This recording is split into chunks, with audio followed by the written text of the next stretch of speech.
अब बात करते हैं अर्ध तत्सम। अर्ध तत्सम में ध्यान क्या रखना है कि वैसे शब्द जिनकी उत्पत्ति तो हुई है संस्कृत भाषा से, इसमें कहीं से कहीं तक कोई शक नहीं है, लेकिन देखो तत्सम है ना, ये अर्ध तत्सम है, मतलब ये तद्भव अभी हुए तत्सम और तद्भव के बीच में है। इसका मतलब यह हुआ कि तत्सम और अर्ध तत्सम में थोड़ी सा अंतर होगा, मतलब पहले तत्सम था, तत्सम से अर्ध तत्सम हुआ होगा, फिर तद्भव हुआ होगा। इसका मतलब यह हुआ, हम ऐसे भी कह सकते हैं कि वैसे शब्द जिसका उत्पत्ति संस्कृत में हुआ है लेकिन बहुत कम परिवर्तन के साथ हिंदी में बोला जा रहा है। कितना परिवर्तन के साथ? रेयर, बहुत, मतलब एकदम थोड़ा सा परिवर्तन हुआ और बोलते हैं, तो उसको हम बोल देंगे अर्ध तत्सम। क्या एग्जाम्पल है? तो एग्जाम्पल लेते हैं। एक शब्द है चंद्र, ठीक है, चंद्र शब्द को आगे बढ़ाया तो चंदर, और इसको और आगे बढ़ाया तो ये हो जाता है चांद, है ना। गली में कोई चांद निकला, ऐसा कोई गाना है, याद आ रहा है तुम्हें? गाना वाना नहीं सुनते तुम लोग? सुना करो माइंड थोड़ा खुलता है। उस अच्छा चीज, अच्छा बना किस लिए? सुनने के लिए ना। अच्छा चीज बना है सुनने के लिए, बुरा चीज नहीं, वो तो खराब ही है वो सुनने के लिए नहीं बना, वो बिगाड़ने के लिए बना आगे देखो, तो चंदर जो है इसमें और इसमें कितना परिवर्तन दिख रहा है तुम्हें? ये जो रा जो है ना, पूरा रा हो गया है इसमें, हाँ नहीं पूरा, तो पूरा पहले भी था, द आधा था, यहाँ द पूरा हो गया है ना। तो थोड़ा सा मिस्टेक है, मतलब इसमें एक आ गया है, इसमें क्या एंट्री हो गया है? एक अ का। अगर इसका हम वर्ण विस्तार करेंगे, इसका वर्ण विस्तार करेंगे तो क्या पाएंगे कि इसमें एक अ जो है उसमें ज्यादा है, चंदर। और यहां चांद में आएंगे तो बदल गया है, इसमें बदल गया है कि नहीं? इसमें र है ही नहीं, बोलो है ही नहीं। तो जानना यह है कि जो चंद्र है ये है तत्सम, चंदर है अर्ध तत्सम, और चांद है तद्भव। तो ऐसे भी बहुत सारे शब्द होते हैं, ठीक है, कोई दिक्कत किसी को? अब समझ में आ गया कहानी? अब कहानी जब समझ में आ गया तो ये हमेशा याद रहेगा नहीं, तो इसको अस्थायी करने के लिए हम इसको परिभाषा लिख लेते हैं, और परिभाषा लिखने के बाद हम इसको घर पे नोट्स बना लेंगे, नोट्स बनाने के बाद उसको याद भी करना है, बोलो है नहीं। तो शुरू करते हैं इसका परिभाषा। टॉपिक देना है उत्पत्ति, उद्गम, इतिहास, स्रोत के आधार पर शब्द, और उसमें पहला प्रकार दीजिए तत्सम, लिखना है इसका परिभाषा, ठीक है? लिखोगे? संस्कृत के वे मूल शब्द, संस्कृत के वे मूल शब्द, संस्कृत के वे मूल शब्द जो ज्यों का त्यों, ज्यों का त्यों, संस्कृत के वे मूल शब्द जो ज्यों का त्यों हिंदी में प्रयुक्त होते हैं, हिंदी में प्रयुक्त होते हैं, प्रयुक्त होते हैं मतलब प्रयोग होते हैं,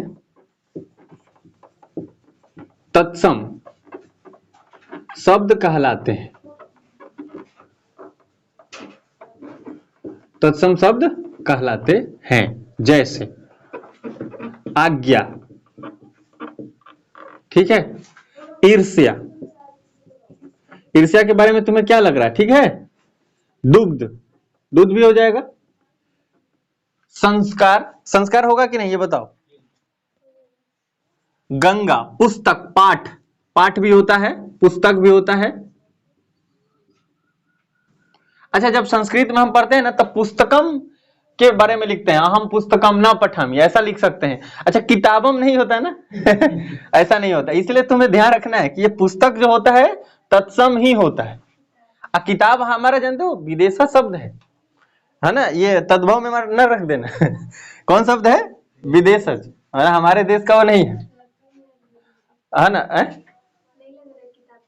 नहीं तो अब खूब यूज होता है ना, यहाँ तक कलम हमारा शब्द नहीं है हिंदी का, वो भी विदेश से आया है, मतलब हिंदी में प्रयोग हो रहा है लेकिन है विदेश से है, ठीक है, कलम। तो इसलिए आपको ध्यान रखना है। इसमें इत्यादि लिख दें कि और लिखे कुछ? बोलो। सूर्य लिख देते हैं, पृथ्वी, अग्नि। अच्छा, आप कितना लिखोगे? तुम लोग को लगेगा कि जान ही लोगे का रहने देते हैं ना, पर ध्यान रखना है। अब खुद से भी एग्जाम्पल कोई याद करने की कोशिश ना करें। अब बात करते हैं तद्भव। वैसे शब्द जिसका उत्पत्ति का स्रोत या आधार संस्कृत भाषा से है, संस्कृत भाषा से है। वैसे शब्द जिसका उत्पत्ति का स्रोत, वैसे शब्द जिसके उत्पत्ति का स्रोत संस्कृत भाषा से है, किंतु पाली, प्राकृत, अपभ्रंश, औहट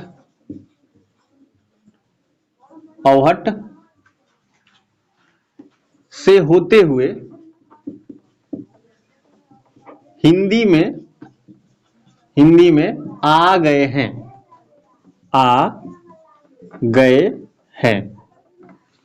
वैसे शब्द जिसके उत्पत्ति का स्रोत संस्कृत से है, किंतु ये प्राकृत, अपभ्रंश और औहट से होते हुए हिंदी में, अच्छा 1 मिनट रुकोगे, औहट से हिंदी में अपना रूप परिवर्तित कर आ गए हैं।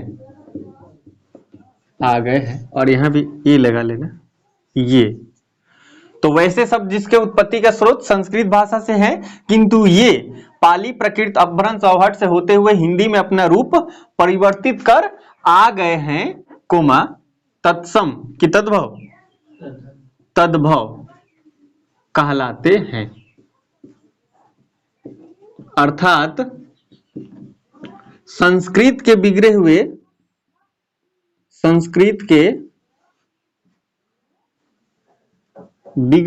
रूप को तद्भव कहते हैं या कहा जाता है। जैसे में क्या लिखेंगे, जैसे में आप ऐसे भी लिख सकते हो, अग्नि का आग, सूर्य का सूरज, और नहीं तो आप सीधा लिख दो आग, सूरज, है ना, जो आपको स्पष्ट दिख रहा है कि ये तद्भव ही होगा। ठीक है, ऐसे शब्द। सड़क लिख दे, सड़क के बारे में तुम्हें क्या लग रहा है? सड़क है, हाँ ये बड़ा वाला रहा है? हाँ तत्सम में पथ हो जाएगा, इसमें कोई शक नहीं, पथ हो जाएगा। मार्ग किसमें है? मार्ग भी होगा इसमें। मार्ग कैसे लिखते हैं, देखो ऐसे मार्ग। अब ऐसा देखो ना, ऐसे रा ऊपर दिख जाए तो ये शब्द, ये अगर कहीं दिख रहा है तो हमें मानना होता है कि ये तत्सम है। ठीक है, जो तद्भव वाले शब्द होते हैं ना, उसमें ज्यादा ऐंठ पैंठ के क्वेश्चन ही लिखा, मतलब अच्छा दिखते हैं, साफ सुथरा अक्षर दिखते हैं।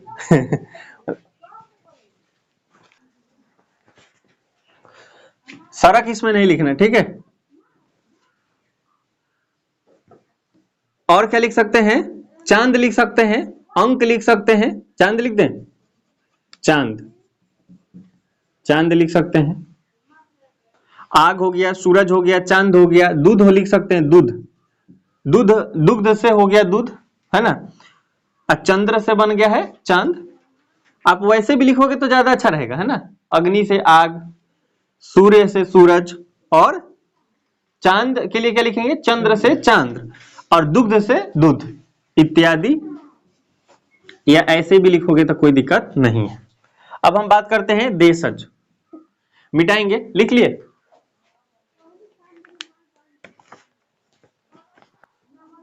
इरेज किया जाए?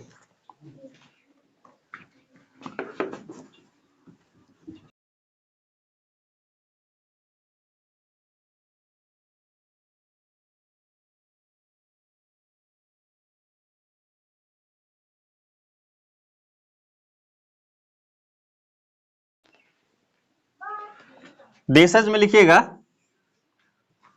अपने ही देश, अपने ही देश की बोलचाल, अपने ही देश की बोलचाल से उत्पन्न शब्द देशज या देसी शब्द कहलाते हैं। देसी शब्द कहलाते हैं।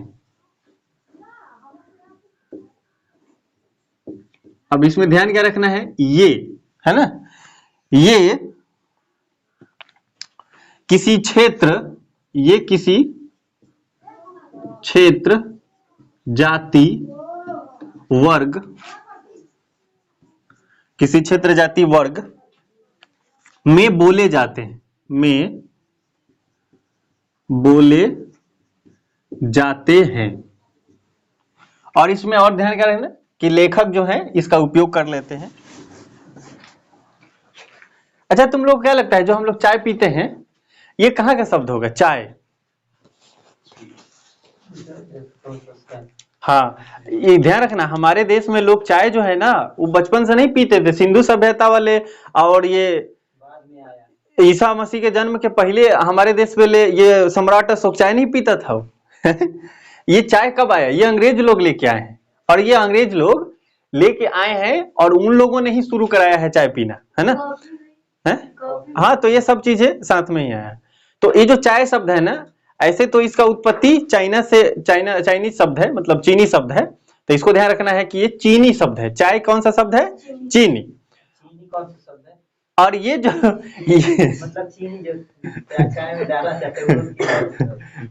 हाँ, अब इसमें तो विवाद है, अभी मैं भी नहीं जाता, ऐसा मैं बताऊंगा नहीं, है ना, क्योंकि अगर मान लो कि गलती हो तो दुविधा हो जाएगा। सारे शब्द पर ध्यान नहीं देना है, मतलब जो चल रहे हैं किताबों में है उसी के लिए, है ना। स्पेशल मैं तो रिसर्च करता नहीं कि ये शब्द बताओ कौन सा है ना, मैं किताब में जो देखा वो तुम्हें बताया। पर आपको ध्यान रखना है, हाँ, लेकिन ये जायज बनता है क्वेश्चन, एक बार सर्च मारेंगे गूगल पे, ठीक है, नोट्स में लिख लेना कि चीनी कौन सा शब्द है। हालांकि तुम चीनी लिखोगे ना तो वो चाइनीज वाला ही चीनी बोलेगा, कहेगा ये चीनी शब्द है, चीनी शब्द है है ना। नहीं, ऐसी बात नहीं। सही जवाब, ठीक है। अभी इसको समझते हैं। हमने आपको बताया कि जो चाय शब्द है वो चीनी शब्द है, यानी कि चाय हमारे देश की शब्द नहीं है, शब्द भी नहीं है, और हमारे देश के लोग चाय भी नहीं पीते थे। शुरू वाले सिंधु सभ्यता वाले, वैदिक सभ्यता वाले, सम्राट अशोक की बात करो तो ये लोग चाय नहीं पीते थे। चाय कब से शुरू हुआ हमारे देश में, प्रचलन में कब से आया है? अंग्रेज जब आए, ईस्ट इंडिया कंपनी आई, व्यापार कर रही है, तो उस समय से ये चाय शुरू हुआ है। तो मोटा मोटी मान के चलो कि 400-500 साल का इतिहास है हमारे देश में। और आज देखो हर घर सुबह होते ही, और एक अफवाह भी है कि पाकिस्तान में जितना अर्थव्यवस्था नहीं है उतना के लोग चाय एक दिन में पी जाते हैं। अफवाह है, हवा है, मतलब झूठ बात है। हाँ, कुछ लोग सही भी मानेंगे, कहना भी चाहिए, है कि नहीं, बनता तो है, कंपटीटर है तो कुछ, हालांकि कंपटीशन हम लोग मानते ही नहीं उससे ना। चलो आगे देखते हैं संकर शब्द। इसमें आपको क्या बताया गया अभी, 2 शब्दों से, है ना। तो इसमें लिख लो, इसमें लिखेंगे तत्सम, तत्सम, तद्भव। तो आप इसको रोक दीजिए ना, बाद में रीड कर देंगे, रोक दीजिए, बाद में रीड कर देंगे लिखने के बाद। तत्सम, तद्भव, देशज, देशज, विदेशज, में से किन्हीं दो, ठीक है। अगला टॉपिक है संकर शब्द। तो वैसा शब्द, संकर शब्द में क्या लिखेंगे, तत्सम, तद्भव, देशज, विदेशज में से किन्हीं 2 शब्दों से बने शब्द संकर शब्द कहलाते हैं। मतलब इन्हीं में से किसी में से 2 गो से मिल जाएंगे। इसमें हमने जैसे में क्या लिखा है, टिकट घर, चिड़ियाघर, लाठी चार्ज। और बताओ, अभी हमने पढ़ा था रेलगाड़ी भी पढ़ा था ना, और क्या था, रेल यात्रा या यात्री, रेल यात्री भी लिख सकते हैं। और क्या लिख सकते हैं, डाकघर भी लिख सकते हैं, डाकघर। गोताखोर भी होता है ना। अच्छा, इश्कबाज क्या लगता है तुम्हें, क्या होगा कि नहीं, इश्कबाज, ठीक है, इसके बाद भी होगा। और इसमें अर्थ तत्सम में क्या लिखेंगे, वैसा शब्द जो तत्सम शब्दों में थोड़े से परिवर्तन के साथ हिंदी में अपना लिया गया है, हिंदी में अपना लिया गया है ना। जैसे में क्या लिखेंगे, चंद्र जो है ये क्या है, तत्सम शब्द है, ठीक, तत्सम है। और ये चंद्र जो है ये अर्ध तत्सम है, अर्ध तत्सम। और ये चांद जो है ये क्या है, तद्भव है, तद्भव। तो ये सारी बातें पहले हम लोगों ने क्या किया, इसको अच्छे से समझा, फिर हमने परिभाषा लिखा।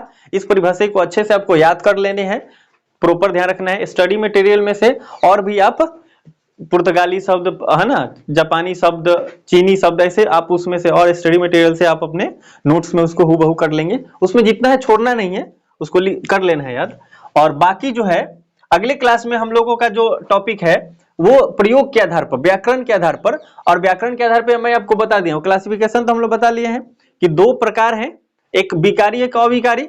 और उसमें हमने ये देखा था कि विकारी 4 प्रकार के हैं, अविकारी भी 4 प्रकार के हैं। तो अगर प्रयोग के आधार पर पूछा जाए तो 2 प्रकार के, और कुल कितने हैं तो 8 प्रकार के। और उसमें विकारी शब्द में हमने देखा था पहला क्या था, संज्ञा।